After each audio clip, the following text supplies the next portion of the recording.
Protect your pet. Now is the time. The Parasite Forecast is in, and the nation's leading parasite experts give us tips to protect our pets. We're happy to welcome Dr. Karen Fling and Rick Merrittson to the show. Good morning to you both. So great to have you on.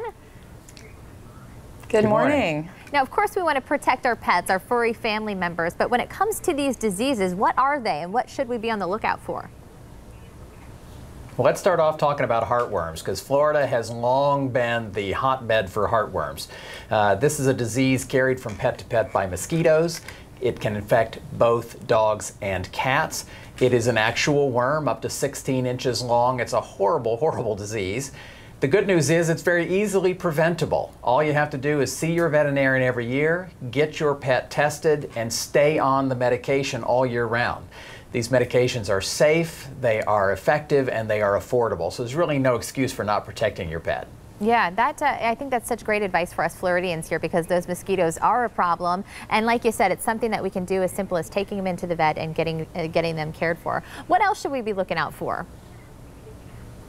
Well, besides things carried by mosquitoes like heartworm, we're also concerned about problems related to ticks. And ticks can vector diseases such as Lyme disease, such as anaplasmosis, Ehrlichia, and we're predicting a rise in all of these diseases. And when we talk about these tick-borne diseases, very often these are diseases that not only affect the family pet, but they can affect the family as well. So preventing these diseases before they even take hold is so very important.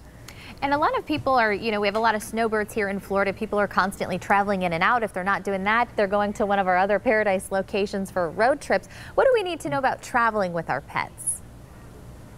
Yeah, so I'm sure the Fort Myers area has a lot of those transient coming down in the wintertime, and these people are traveling down from the Northeast, places where diseases like Lyme disease are rampant.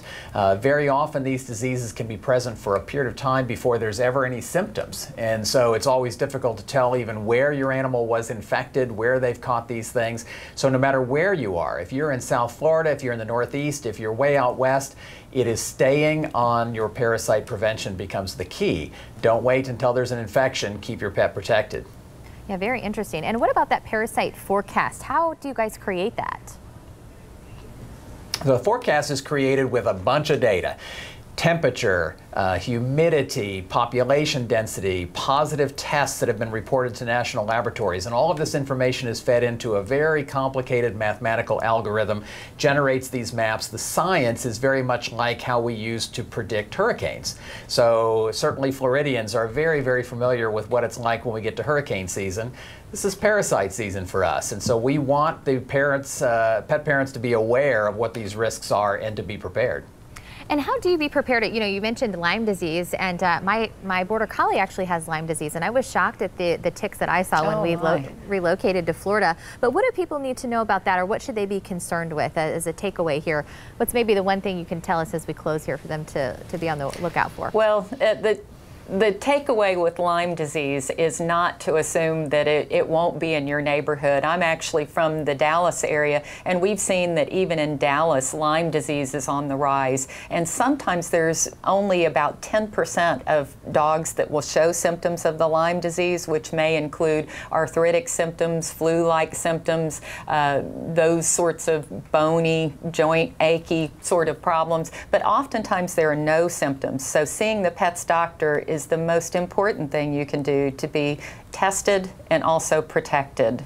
Yeah, and in doing so, you're going to keep your family safe too. Absolutely. Thank you both so much. Any one website you'd like to leave us with as we go here? Yeah, pet owners should go to petsandparasites.org. That's petsandparasites.org.